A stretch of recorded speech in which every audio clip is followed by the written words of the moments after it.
আসসালামু আলাইকুম বন্ধুরা, কেমন আছেন? আশা করি ভালো আছেন। তো যেখান থেকে দেখবেন ফলো দিয়ে পাশে থাকবেন এবং সাবস্ক্রাইব করবেন প্লিজ।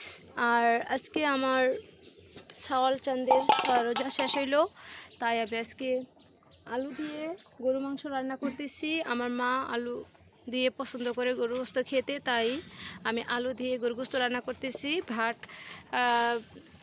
গতকাল আমার হাজব্যান্ড অনলাইনে মাছ অর্ডার দিয়েছে, রুই মাছ দিয়ে আমি আলু পটল দিয়ে রান্না করব। এই যে আলু পটল রান্না করব। আর এখানে পোলাও চাল আছে, পোলাও চাল রান্না করব, আমি পোলাও ভাত রান্না করব। তো বন্ধুরা, আমি আলু দিয়ে আসলে অত একটা পছন্দ করি না। আলু দিয়ে মাছ মানে গরু গোস্ত বা যে কোনো গোস্ত আমি আলু দিয়ে পছন্দ করি না। আমি ভুনা করতে পছন্দ করি, ভুনা খাইতে পছন্দ করি।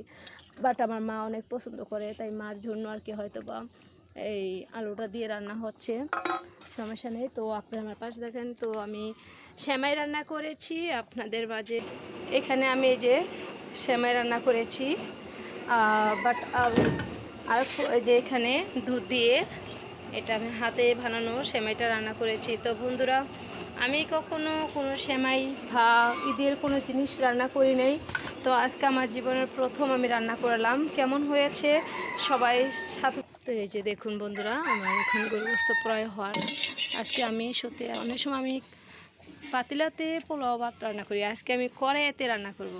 তো আজকে নতুন আয়োজন হচ্ছে, নতুনভাবে আপনারা দেখতে থাকুন কীভাবে আমি করতেছি। বন্ধুরা, সবাই আমার পাশে থাকবেন, ফুল ভিডিও দেখার চেষ্টা করবেন, কেউ দয়া করে স্কিপ করবেন না। তো এই যে বন্ধুরা, আমি এখন আজকে কড়াইতে পোলাওটা করব। সবসময় তো পাতিলাতেই করি, আজকে কড়াইতেই করব। তো আপনারা শুধু দেখতে থাকুন। এখানে আমার গোস্তটা রান্না হয়েছে। আমার যাবাই যে অনলাইনে যে মাছ অর্ডার করেছে, এই মাছগুলা রান্না করব আলু পটল দিয়ে। আসলে বন্ধুরা, আপনারা আমার হয়তো অনেকে হাসবেন হয়তো বা করে এতে পোলাও করে। আমি কি করব, আজকে নতুন পদ্ধতি রান্না করতেছি। তো বন্ধুরা দেখুন, এখানে আমার গোস্ত প্রায় রান্না শেষ, এখানে পোলাও ভাতও শেষ। দেখুন কি সুন্দর করে এতে আমার পোলাও ভাত শেষ হয়ে গেছে রান্না। এখন আমি এটা ঢেকে দিলাম। আর এখানে আমি এটা করে এতে মাছ রান্না করব। যেই মাছটা না আমার হাজব্যান্ড অনলাইনে অর্ডার দিয়ে আনাইছে, সেই রুই মাছ আজকে রান্না করব। তা বন্ধুরা, এখানে দেখুন আমি মিষ্টি কুমড়ো ভাজি করতেছি, এখানে তরকারিটা বসাবো, তাই মশলা আনাচ্ছি। তো আমার ভিডিওটা যদি ভালো লাগে বন্ধুরা, দেখতে থাকুন শুরু থেকেই, তো দয়া করে স্কিপ করবেন না। তো বন্ধুরা, আমি একটু ভাড়া দিয়ে নিই মিষ্টি কুমড়োটা। আবার পোলাও ভাত হয়ে গেছে অলরেডি। আপনারা শুধু দেখুন, আমি এখানে তো তরকারিটা নাড়া দিয়ে দেবো। দেখুন আমার তরকারিটা নাড়া দেওয়ার পরে একটু এটাকে ঢেকে দেবো। এটা একটু ঢাকা দেওয়ার পরে ঢেকে দিলে হয়তো একটু ভাপ হবে, সিদ্ধ হবে তাড়াতাড়ি। আর বন্ধুরা, ওটা একটু নাড়াচাড়া দিয়ে নিই।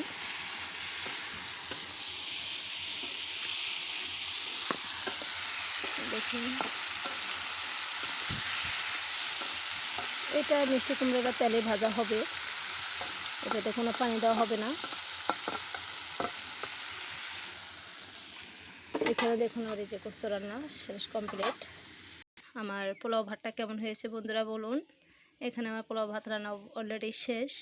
তো বন্ধুরা, এই যে দেখুন আমার অলরেডি কুমড়া ভাজিও রান্না শেষ।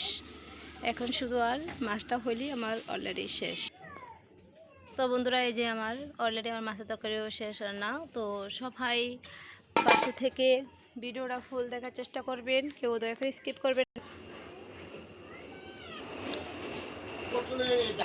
এই যে দেখুন, এখানে আমার পোলাও রান্না শেষ।